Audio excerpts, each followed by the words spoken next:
আপনি বলবেন আমি আকীদা পোষণ করেছি, আমি বিশ্বাস করি, সবাই বিশ্বাস করে, সবাই বিশ্বাস করে। পৃথিবীতে যত ধর্মের লোক আছে সবাই কোনো না কোনো ভাবে বিশ্বাস করে। কেউ বা প্রতিপালককে বলে ভগবান, কেউ বা বলে গড, কেউ বা বলে ঈশ্বর, কেউ বা বলে আল্লাহ। সবাই বিশ্বাস করে, সবাই বিশ্বাস করে। তার মানে বিশ্বাসের দিকে ঈমান আনয়ন করেছে বিভিন্নভাবে। সবাই আকীদা পোষণ করে, সবাই আপনারা সবাই আল্লাহকে বিশ্বাস করেন, আল্লাহ আছেন। সবাই বিশ্বাস করেন মুহাম্মদ সাল্লাল্লাহু আলাইহি ওয়াসাল্লাম আমাদের নবী। এটা হলো আপনার বিশ্বাস, এটা হলো আপনার আকীদা। কিন্তু বিশ্বাসের দিকে আপনি ঠিক আছেন, আকীদার দিকে ঠিক আছেন, কিন্তু আকীদা ঠিক আছে, বিশ্বাস ঠিক আছে, কিন্তু মানহাজ আপনার একটু সমস্যা আছে। কিভাবে? আপনি বলছেন আল্লাহ আছেন, তাই তো কেউ বলছে আল্লাহ আছেন ঠিক, আল্লাহ সব জায়গাতে আছেন, এটাও একটা বিশ্বাস। আবার বলছেন আল্লাহ সব জায়গাতে নাই। কেউ বলছে আল্লাহ সব জায়গাতে আছে সত্তাগতভাবে, এটা একজনের বিশ্বাস। আবার কেউ বলছে না আল্লাহ আরশের উপরে সমুন্নত হয়েছেন, এটা একজনের বিশ্বাস। সবাই তো বিশ্বাস করলেন, কিন্তু এখানে কারো মানহাজ ঠিক, কারো মানহাজ ঠিক নয়। যারা বলছেন আল্লাহ সব জায়গাতে আছেন তারা একটা বিশ্বাসের ভিত্তিতে বলছেন, যারা বলছেন আল্লাহ আরশে সমুন্নত তারা একটা বিশ্বাসের উপর ভিত্তি করে বলছেন। কিন্তু সবাই তো বিশ্বাস করলো, কোনো না কোনোভাবে বিশ্বাস করলো, কিন্তু মানহাজটা কি হবে? রাসূল সাল্লাল্লাহু আলাইহি ওয়াসাল্লাম যেইভাবে বিশ্বাস করেছে, সাহাবীগণ যেভাবে বিশ্বাস করেছে, ওইভাবে বিশ্বাস করতে হবে। সাহাবীগণ আল্লাহকে বিশ্বাস করে তিনি আছেন আরশে সমুন্নত। কোথায়? আরশে। তার দলিল কি? 537 নম্বর হাদিস সহিহ মুসলিম।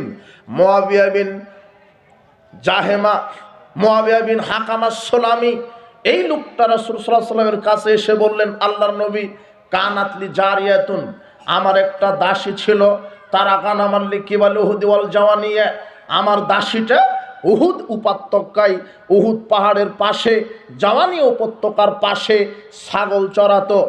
আমি একদিন ইত্তালাতু জাতা ইয়াউমিন, আমি একদিন লক্ষ্য করে দেখলাম, ফায়দা জিবু কাযযাহাবু বিশাতিম মিন গানামিহা, আমার ওই ছাগলগুলি নেকড়ে বাঘ, একটা নেকড়ে বাঘ একটা ছাগলকে ধরে নিয়ে চলে গেল। আনা রজুলুম মিন বানি আদম, আমি তো একজন আদমের সন্তান, যতই সাহাবী হই আমি তো একজন আদমের সন্তান। আসাফু কামায়া সাফোনা, মানুষ যেভাবে রাগান্বিত হয় আমিও রাগান্বিত হয়ে লাসাকাত্ত সাকাতান, আমি আমার ওই দাসী 8-9 বছরের মেয়ে শিশু দাসী, তাকে একটা চড় মেরেছি। যে কেমনভাবে ছাগল চড়াও, যে ছাগলটা নেকড়ে বাঘ নিয়ে যায়, আমি চড় মারার পরে নিজেকে খুব অপরাধ বোধ করছি, আমি আপনার কাছে চলে আসলাম। আফালা তুকুহা, আফালা উতিকুহা, আমি কি দাসীকে মুক্ত করে দিলে চড় মারার পাপ আল্লাহ ক্ষমা করবেন? রাসূল বলছেন আতিনি বিহা, আচ্ছা পরে দেখা যাবে, আগে তুমি ওই দাসীকে নিয়ে আসো। ফাতাইতুহু বিহা, আমি যখন দাসীকে 8-9 বছরের মেয়ে শিশু আমার দাসী, তাকে যখন আমি রসুলের কাছে নিয়ে আসলাম, কথা ছাড়াই তিনি বলছেন, বলো তো আইনাল্লাহ, আল্লাহ কোথায় আছে? তখন দাসী ছাগলের রাখাল বলছে, ফিস সামায়ে, আল্লাহ আছেন আকাশে, আল্লাহ আছেন আকাশে, আল্লাহ আছেন অপরে। মান আনতা, মান আনা, বলো তো আমি কে? তখন দাসী বলছেন আনতা রাসূলুল্লাহ, আপনি আল্লাহ রসুল। রাসূল বলছেন শোনো, ফাইন্নাহা মুমিনা, এ হচ্ছে মুমিনা নারী, তুমি একে এখন আজাদ করে দাও।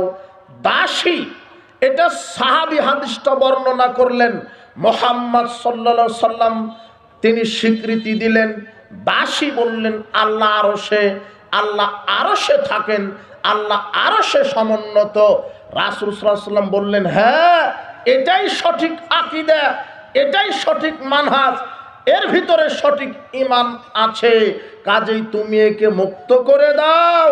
তার মানে আপনিও বিশ্বাস করেন আল্লাহ আছেন, কিন্তু আপনার বিশ্বাসটা আল্লাহ সব জায়গাতে, আর সাহাবীদের বিশ্বাসটা আল্লাহ আরশের উপরে। আপনিও বিশ্বাস করেন আল্লাহ আছে, কিন্তু আপনার বিশ্বাসটা আল্লাহ সব জায়গাতে, কিন্তু সাহাবীদের বিশ্বাসটা আল্লাহ সব জায়গাতে নন। আল্লাহ আছেন আরশে, তিনি আরশে সমুন্নত। তার মানে আপনার বিশ্বাসটাই শেষ নয়, আপনার মানহাজটা দরকার। সেই মানহাজটা কাদের মতো হতে হবে? সাহাবীদের মতো। সাহাবীদের মানহাজ আল্লাহ আরশে সমুন্নত। আশ্চর্য কথা, আপনার হুজুর 36 বছর সহিহ মুসলিমের দার্স দেয়, 36 বছর 50 বছর মুসলিমের দার্স দেয়, তারপরেও আপনার হুজুর বলছে আল্লাহ সব জায়গাতে থাকে। আরে রাখাল জানে আল্লাহ আরশে সমুন্নত। এদেশের বেদাতি কাঠমোল্লা বলছে আল্লাহ সব জায়গাতে থাকে, রাখালের চাইতে অশিক্ষিত। এটা রাখাল জানে আল্লাহ সব জায়গাতে আছে, ওকে রাখালের কাছে গিয়ে দার্স নিতে হবে। এটাই হচ্ছে সঠিক মানহাজ। বিশ্বাস করেন আল্লাহ আছেন, আপনার বিশ্বাস সব জায়গাতে, সাহাবীদের বিশ্বাস আল্লাহ আরশের ওপরে। এটাই হলো মানহাজ। মানহাজ আমার আকীদাকে কন্ট্রোল করবে, আমার বিশ্বাসকে কন্ট্রোল করবে। আমি যা কিছু করছি আমার সেটাকে কন্ট্রোল করবে মানহাজ।